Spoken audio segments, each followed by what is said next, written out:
असतो मा सद्गमय तमसो मा ज्योतिर्गमय। జీవక్రియ సంబంధ వ్యాధులు. జీవక్రియ సంబంధ వ్యాధుల గురించి తెలుసుకుందాము. జీవక్రియలు సరిగా జరగకపోతే పశువు ఏ రకంగా తయారవుతుంది అనేది చూద్దాం.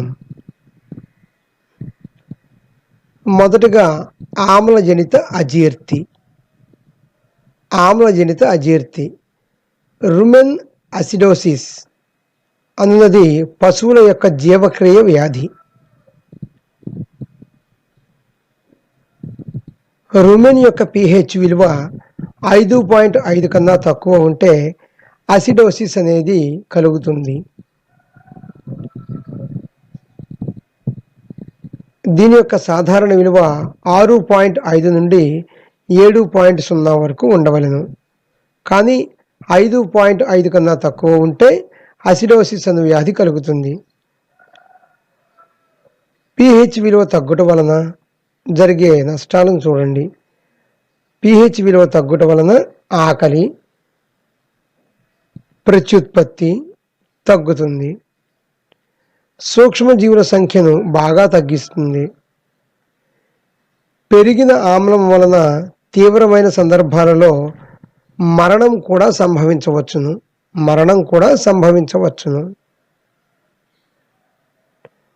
ఆమ్లజనిత అజీర్తి అనేది ఇక్కడ మనం గమనించవచ్చు.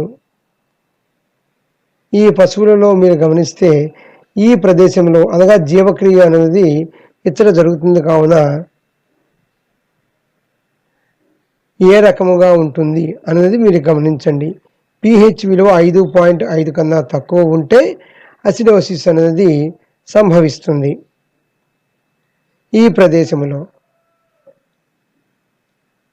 దీని కారణాలను పరిశీలిద్దాం. అన్నము, తృణధాన్యాలు మరియు కార్బోహైడ్రేట్లు పశువు ఎక్కువ మొత్తంలో తినటం వలన, అదే విధముగా పిండి పదార్థములు త్వరగా ఫెర్మెంట్ అయ్యి పశువులకు విషపూరితం అవుతాయి.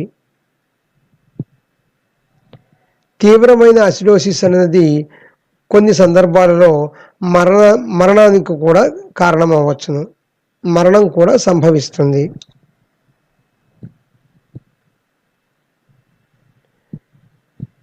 వీటిని ఈ తృణధాన్యాలను, కార్బోహైడ్రేట్ను, అన్నమును, పిండి పదార్థాలను అధికంగా తీసుకుంటే అవి ఫెర్మెంట్ అయ్యి పశువులకు విషపూరితం అవుతాయి. గమనించండి.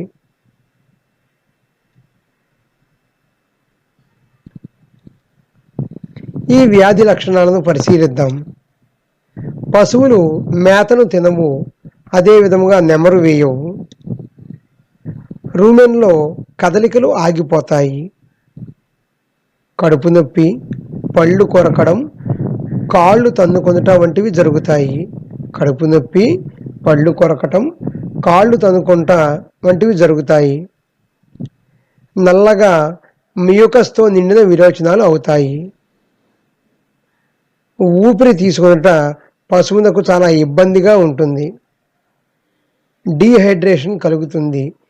తీవ్రమైన అసిడోసిస్ వలన మరణం కూడా సంభవించవచ్చును. అదే విధముగా ఉష్ణోగ్రత, పల్స్ రేటు తగ్గి శ్వాసకోశ రేటు యొక్క పెరుగుతుంది. అంటే ఊపిరి తీసుకుంటా ఇబ్బందిగా మారుతుంది. పశువు ఒక వైపునకు తిరిగి పడిపోతాయి. వీటిని వ్యాధి లక్షణాలుగా గమనించాలి.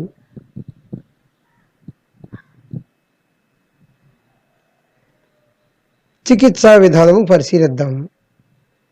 pH సమతుల్యము కొరకు వంట సోడా, దీనినే సోడా టైకార్బ్ తాగించాలి. అదే విధముగా డెక్ట్రోజ్ నార్మల్ సెలైన్ను సిరల ద్వారా ఎక్కించాలి. డెక్ట్రోజ్ అనే నార్మల్ సెలైన్ను సిరల ద్వారా ఎక్కించాలి. బి కాంప్లెక్స్ ఇంజెక్షన్, ఎవిల్, కార్టిజోనులు అవసరం మేరకు వాడాలి. నివారణ పద్ధతులను పరిశీలిద్దాం. పులియబెట్టిన దాణ, అన్నంను పశువులకు ఇవ్వరాదు. మంచి డైట్ అనగా ఫైబర్ కానీ, నాన్ ఫైబర్ కానీ, కార్బోహైడ్రేట్ల ఆహార పదార్థముల మధ్యన సమతుల్యత పాటించాలి. ఫైబర్, నాన్ ఫైబర్, కార్బోహైడ్రేట్ పదార్థముల యొక్క సమతుల్యతను పాటించాలి. ఆహారంలో పీచు పదార్థములు ఉండటం వలన నమిలే సమయంలో ఎక్కువగా లాలాజలం ఉత్పత్తి చెందుతుంది. తద్వారా రూమినల్ అసిడోసిస్ అనే ప్రమాదాన్ని తగ్గించవచ్చును. అదే విధముగా రూమెన్లో ఆమ్లత్వాన్ని ఈస్ట్, ప్రొపియోనో బ్యాక్టీరియా, లాక్టోబాసిల్లస్ మరియు ఎంటరోకోకై వంటి ఉపయోగించి తగ్గించాలి. రూమెన్లో ఆమ్లత్వాన్ని ఈ రకముగా తగ్గించాలి. మంచి డైట్ అనగా పీచు పదార్థములు, ఫైబర్, నాన్ ఫైబర్, కార్బోహైడ్రేట్లు ఇవి మంచి ఆహార పదార్థములుగా పశువులకు చెప్పవచ్చు. వీటి మధ్యన సమతుల్యతను పాటించాలి. ఇది చాలా అవసరం. తరువాత క్షారజనిత అజీర్తి గురించి తెలుసుకుందాము. క్షారజనిత అజీర్తి pH యొక్క విలువ 7.5 కంటే ఎక్కువగా ఉంటే క్షార పరిమితి ఉత్పత్తి అవుతుంది. మాంసకృత్తులు అధికంగా ఉండే ఆహారం తినడం వలన కుళ్ళిపోయిన గడ్డి మరియు ఇతర ఆహార పదార్థముల వలన, మురుగునీరు తాగుట వలన, కేవలం ఎండుగడ్డి మీదనే మేపటం వలన, యూరియా పరిమితిని మించి తినడం వలన క్షారజనిత అజీర్తి కలుగుతుంది. మాంసకృత్తులు అధికంగా ఉండే ఆహారం తినటం వల్ల కానీ, కుళ్ళిపోయిన గడ్డిని తినటం వల్ల కానీ, మురుగునీరు త్రాగుటం వలన కానీ, లేదా ఎండుగడ్డి మీదనే కేవలం మేపడం వలన కానీ క్షారజనిత అజీర్తి కలుగుతుంది. దీని వలన పొట్ట యొక్క అరలలో 7.5 నుంచి 9.5 వరకు పెరుగుతుంది. గమనించండి. పశువులకు వేయు ఆహార పదార్థములు కుళ్ళిపోయిన గడ్డి కానీ, లేదా మాంసకృత్తులు అధికంగా ఉండేది కానీ, లేదా కేవలం ఎండుగడ్డి మీద మేపడం వలన ఈ రకమైన క్షారజనిత అజీర్తి కలుగుతుందని తెలుసుకున్నాము. తరువాత ఈ వ్యాధి లక్షణాలను పరిశీలిస్తే రూమెన్లో సూక్ష్మజీవుల యొక్క సంఖ్య తగ్గిపోయి ఆకలి మందగిస్తుంది. పొట్ట అరలలో వాయువు తగుమాత్రముగానే తయారవుతుంది. అదే విధముగా నోటి వెంట చొంగ కారటం, కంట్లో నీళ్లు కారటం వంటివి జరుగుతాయి. పేడ పలుచుగా ఉండి నాడీ వ్యవస్థ మరియు శ్వాసక్రియల యొక్క వేగం పెరుగుతుంది. పేడ పలుచుగా ఉండి నాడీ వ్యవస్థ మరియు శ్వాసక్రియల వేగం పెరుగుతుంది. నొప్పి ఉన్న కారణంగా పొట్ట తన్నుకుంటుంది. యూరియా కారణంగా ఈ అజీర్తి ఏర్పడితే కనుపాపలు పెద్దగా అవటం, తన్నుకోవటం, మెడ విరుచుకోవటం వంటి లక్షణాలు కనిపించి సరైన వైద్యం అందకపోతే పశువు చనిపోయే ప్రమాదం కూడా ఉంటుంది. ఈ అజీర్తి వలన కనుపాపలు పెద్దగా అవటం, తన్నుకోవటం, మెడ విరుచుకోవటం వంటి లక్షణాలు కనిపించి సరైన వైద్యం సకాలంలో అందకపోతే పశువు చనిపోయే ప్రమాదం ఉంటుంది. ఈ రకంగా నోటి వెంట చొంగ కారుతూ ఉంటుంది. గమనించండి. ఇవి ఈ వ్యాధి లక్షణాలు.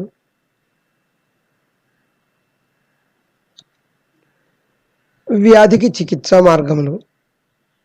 చల్లని నీరు ఎక్కువగా తాగించాలి.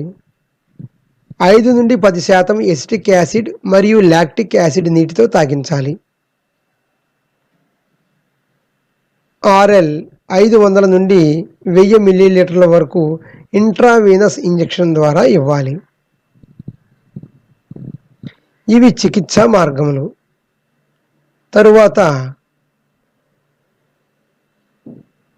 ట్రోమాటిక్ రెటిక్యులో పెరికార్టైటిస్ అను వ్యాధి గురించి చూద్దాము.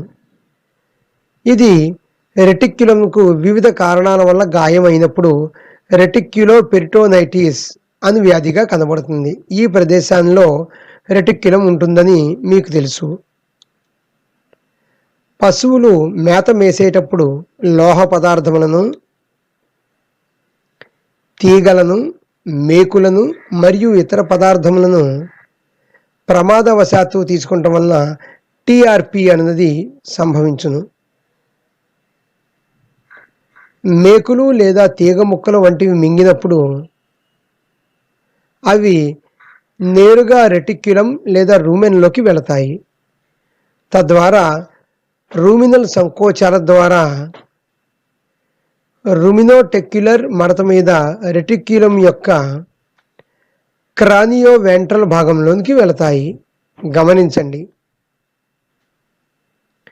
రెటిక్యులం యొక్క గది కొద్దిగా ఎత్తులో ఉండడం వలన అది భారీ వస్తువులను నిలుపుకుంటుంది. ఈ ప్రదేశంలో భారీ వస్తువులను నిలుపుకుంటుంది. అందువలనే లోహ పదార్థములు కానీ, తీగలు కానీ, మేకులు కానీ మరి ఏ ఇతర పదార్థములను ప్రమాదవశాత్తు పశువు తీసుకునే అవకాశం ఉంటుంది. దానివలన టీఆర్పి సంభవిస్తుంది. రెటిక్యులర్ యొక్క శ్లేష్మము పదునైన వస్తువులను బంధిస్తుంది.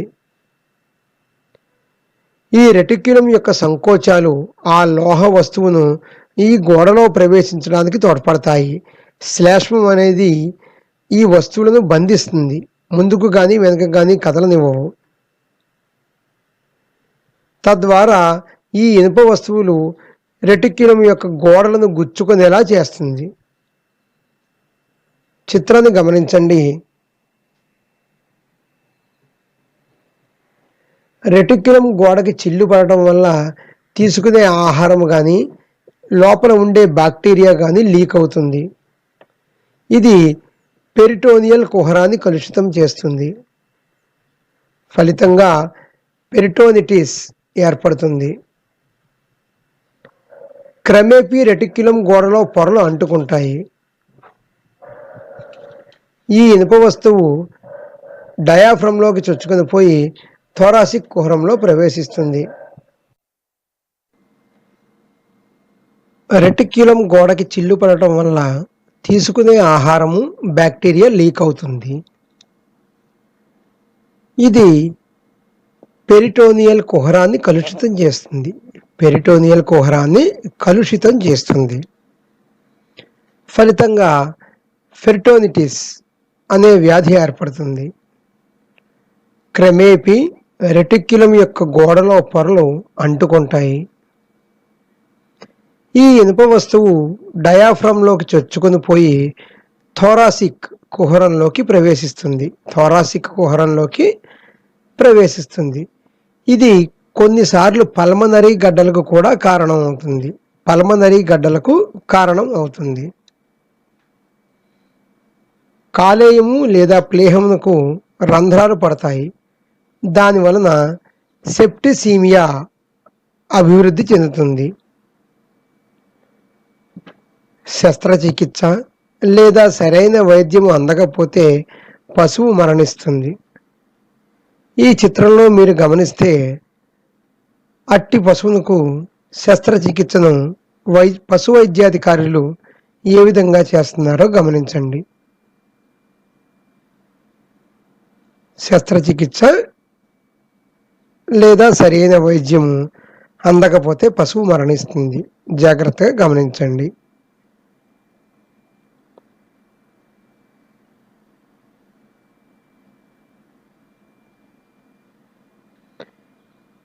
ఈ వ్యాధి లక్షణాలను తెలుసుకుందాము. పాల యొక్క ఉత్పత్తి బాగా తగ్గుతుంది.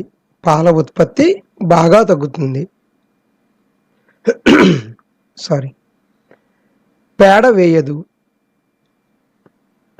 ఉష్ణోగ్రత తరచూ స్వల్పంగా పెరుగుతుంది. హృదయ స్పందన రేటు కూడా కొద్దిగా పెరుగుతుంది. అంతేకాక శ్వాసక్రియ వేగంగా జరుగుతుంది. ప్రారంభంలో ఆవు యొక్క వెనుక భాగాన్ని బాగా వంచుతుంది. పశువు ఆతృత పడడం, నడుచుటకు ఇష్టం లేకపోవడం మరియు అసౌకర్యంగాను జాగ్రత్తగాను ఉంటుంది. బలవంతపు ఆకస్మిక కదలికలతో పాటు మల విసర్జన, మూత్ర విసర్జన, పడుకోవటం, లేవటం అనేవి మూలుగులతో కూడి ఉంటాయి. ఈ పనులన్నిటినీ పశువు మూలుగులతో చేస్తూ ఉంటుంది. శరీరంలో నీరసపడి మూలుగులతో మల విసర్జన, మూత్ర విసర్జన, పడుకోవడం కానీ లేవడం కానీ మూలుగులతో చేస్తుంది.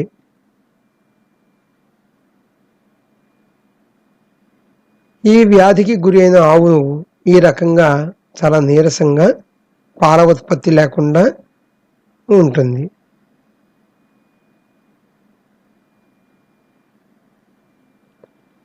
చికిత్సా విధానం చూద్దాం. వ్యాధి ప్రారంభంలోనే శస్త్రచికిత్స కానీ లేదా సరైన మందులు కానీ వాడితే 80% నుండి 90% వరకు కోలుకునే అవకాశం ఉంటుంది. ప్రారంభ దశలోనే చేయించాలి శస్త్రచికిత్స కానీ లేదా సరైన మందులు కానీ.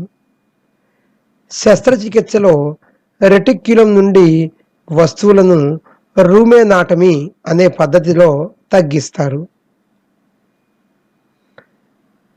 బాధిత ఆవులను 1 నుండి 2 వారాల వరకు బయటకు పంపకూడదు. మేతకు కానీ మరి దేనికి కానీ బయటకు పంపరాదు.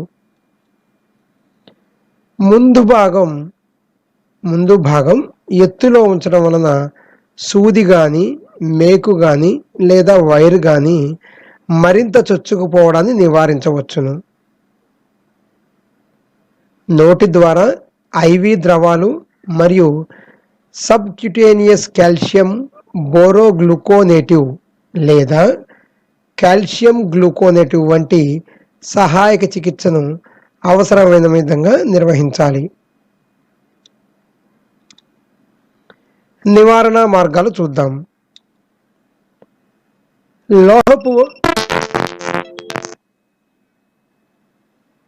లోహపు వస్తువులను తొలగించడానికి అయస్కాంతాలతో దాణాను పరీక్షించి లోహపు వైర్లను తీసివేయాలి.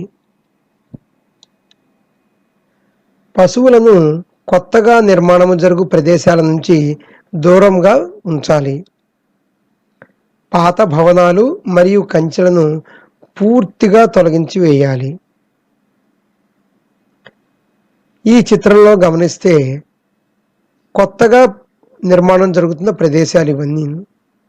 పశువులను కొత్తగా నిర్మాణం జరుగు ప్రదేశం నుండి మేతకు వదిలినప్పుడు దూరంగా ఉంచాలి.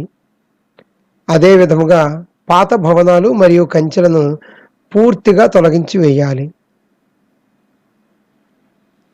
కీటోసిస్ యొక్క కారకాలను చూద్దాం. ఇది ఒక జీవక్రియ రుగ్మత. తీసుకున్న ఆహారం కంటే ఎక్కువ శక్తి అవసరమైనప్పుడు, అనగా అధిక పాల ఉత్పత్తి కోసం తీసుకున్న శక్తి మరియు ఖర్చునకు మధ్య అసమతుల్యత ఏర్పడినప్పుడు ఇది సంభవిస్తుంది. తీసుకునే శక్తి మరియు ఖర్చునకు అసమతుల్యత ఏర్పడితే ఈ కీటోసిస్ వ్యాధి సంభవిస్తుంది. కీటోటిక్ ఆవులలో తరచుగా రక్తంలో గ్లూకోజ్ తక్కువగా ఉంటుంది. ఉత్పత్తికి పెద్ద మొత్తంలో శరీర కొవ్వును శక్తి వనరుగా ఉపయోగిస్తారు. అప్పుడు కీటోన్ బాడీస్ అధిక మొత్తంలో సమీకరించబడతాయి. కావున కీటోసిస్ వచ్చే అవకాశం ఉంటుంది. ఆవుల్లో చూడి చివరి దశలో దూడ యొక్క పెరుగుదల ఎక్కువగా ఉండటం వలన శక్తి ఎక్కువగా కావలసి వస్తుంది. దాని వలన కూడా కీటోసిస్ సంభవించే అవకాశం ఉంటుంది. వెయిట్ లాస్ ఇన్ కీటోసిస్ వలన బరువు కూడా చాలా వేగంగా తగ్గుతాయి. ఎందుకని? శక్తి చాలా ఎక్కువగా ఖర్చు అవుతూ ఉంటుంది. తీసుకున్న శక్తికి మరియు ఖర్చునకు మధ్యన అసమతుల్యత ఏర్పడుతుందని చదువుకున్నాము. ఈ వ్యాధి లక్షణాలు: పాల దిగుబడి తగ్గుతుంది, బరువు తగ్గుతుంది, ఆకలి కూడా తగ్గుతుంది. చర్మం సహజత్వాన్ని కోల్పోతుంది, జ్వరంతో బాధపడుతుంది, నోటి నుంచి చొంగ, కొన్ని సందర్భాలలో కాళ్ళు తన్నుకుంటూ ఉంటుంది. వీటిని కీటోసిస్ వ్యాధి లక్షణాలుగా గుర్తించాలి. ఈ రకంగా పశువు నీరసంగా ఉంటుంది. ఈ చిత్రాన్ని గమనించండి. కీటోసిస్కు గురైన ఆవులు ఈ విధంగా ఉంటాయి.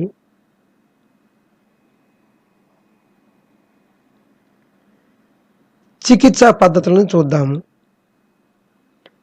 చికిత్స యొక్క లక్ష్యం శరీరంలో గ్లూకోజ్ శాతాన్ని పునరుద్ధరించడం.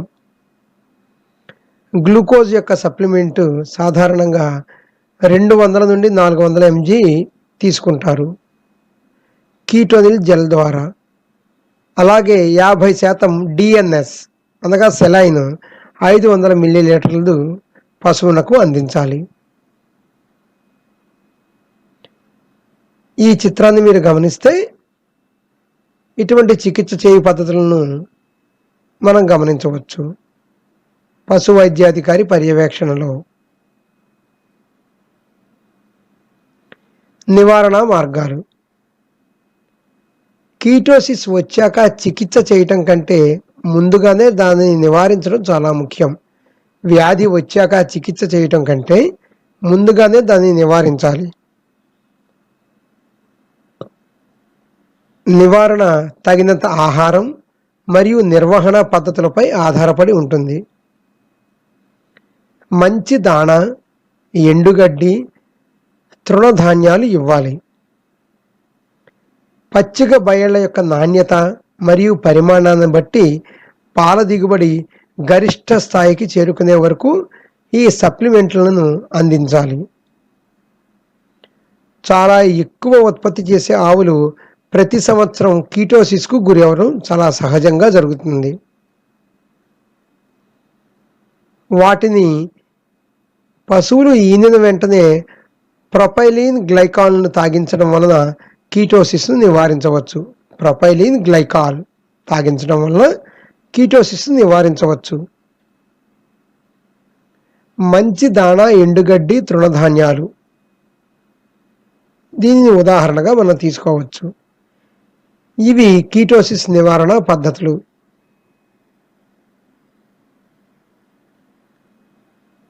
హైపోమెగ్నీషియా, దీన్నే గ్రాస్ క్యాటనీగా పిలుస్తారు. పాలిచ్చే ఆవులలో మెగ్నీషియం యొక్క కొరత తరచూ సంభవిస్తుంది. తీసుకున్న మేతలో ఉన్న మెగ్నీషియం ధాతువు 5 నుండి 30% వరకు ఉంటుంది. ఇది రూమెన్ నుండి గ్రహించబడుతుంది. తక్కువ మోతాదులో మెగ్నీషియం ధాతువు ఉండడం వలన ఈ వ్యాధి సంభవిస్తుంది. తక్కువ మొత్తంలో మెగ్నీషియం ఉండడం వలన ఈ వ్యాధి సంభవిస్తుంది.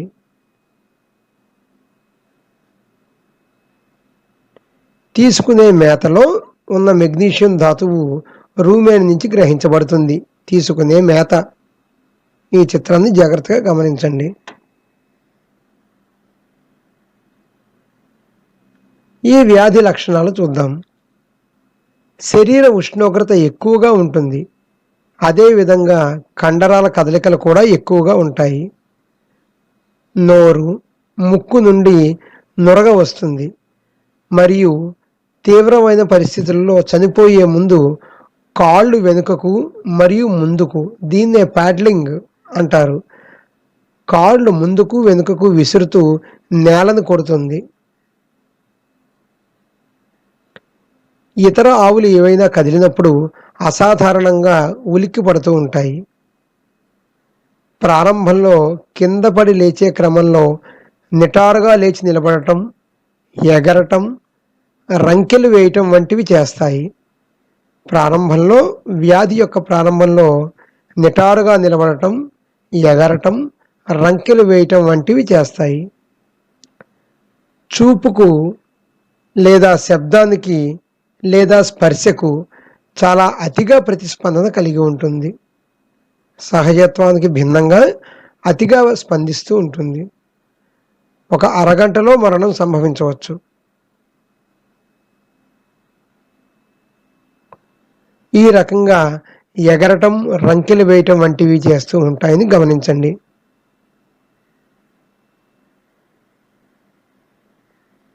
వీటిని గమనిస్తే చాలా అసాధారణంగా ఎగరటం మరియు రంకెలు వేయటం వంటివి చేస్తున్నాయి. గమనించండి చిత్రాన్ని.